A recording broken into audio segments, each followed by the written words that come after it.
Today we got the Year 9 Season 3 Mid-Season Patch for Rainbow Six Siege, and with it comes a lot of buffs to a lot of operators I wasn't actually expecting. So in today's video we're going to be doing a quick speed run through the patch notes and just giving you guys the information that you actually need and cutting out the stuff that you don't. So without further ado, let's just jump straight into it. Let's get it out the way. So the first thing they said is a word on ballistic shields. With the shield update release in Year 9 Season 1, they've seen an encouraging evolution of shield usage. However, we do not want them to become an overly oppressive solution for attackers, and with those seasons learning, we will be tuning them next season to reinforce their support role. So they didn't actually tell us exactly what they're going to be doing, but by the sounds of it, they're just going to be making it so you're not going to be able to be as aggressive with shield operators anymore. So the Blitz Monty Speed Rush is no longer going to be as overpowered. Moving on then to operator balancing, the first operator who got a massive buff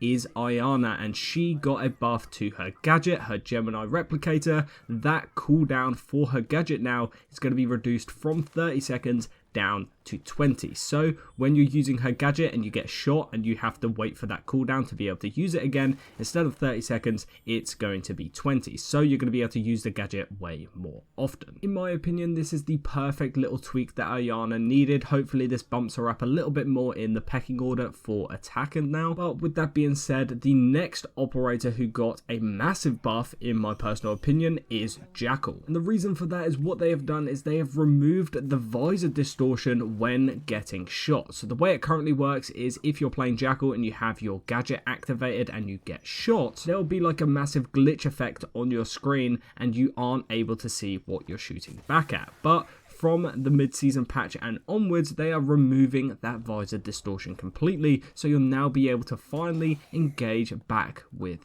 the gunfight. Next up then, they have done some changes to Callie. They said in addition to the changes to her sniper rifle detailed below, they are also equipping Callie with a set of smoke grenades. This new option is intended to assist her in relocating with some concealment. So basically what they have done to Callie and her sniper rifle is they have made it so the bullet trail has been massively reduced. So the size of it has been reduced by 75%, and the duration that it stays on your screen for is now going to be only 1 second instead of 2. This is going to make it a lot harder to be able to tell where the Callie sniper shot is coming from, and it's going to allow you to stay a little bit more hidden as Callie herself. And obviously after you've taken your shots, you're going to be able to get out of there a little bit more sneaky with the smoke grenades. Next operator then who's getting a pretty big buff once again is going to be Mozzie, and that is because he's going to have a maximum resource increased for his pest launcher. So instead of 3 drones now,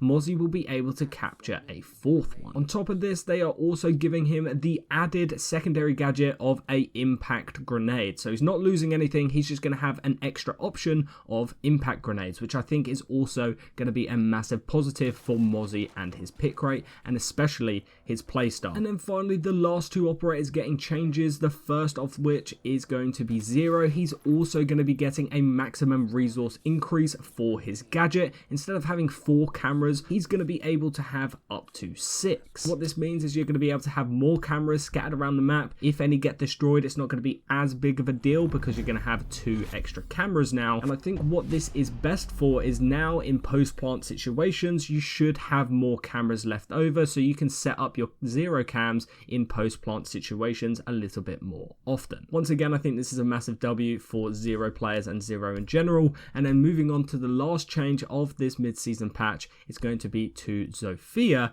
and she is getting her breach charges removed as a secondary gadget, and instead she's going to be getting the hard breach charges. So she's now going to be able to go through soft walls with her gadget, and then she's going to be able to go through hard walls, reinforced walls with her secondary gadget. I think this is another massive W. I don't see why operators like Zofia, who already have a soft breach gadget, do also have breach charges as a secondary gadget. So I think a hard breach option is going to be a 10 times better fit for Zofia, and especially now that she is a little bit more slower, I think it kind of gives her a little bit more of a support role to play. And with that being said, ladies and gentlemen, that is all of the changes for the mid-season patch. Let me know all your thoughts and opinions. Do you like them? Do you not like them? Let me know down in the comments. Click the video on screen, guys. Thank you for watching, and I'll see you in the next one.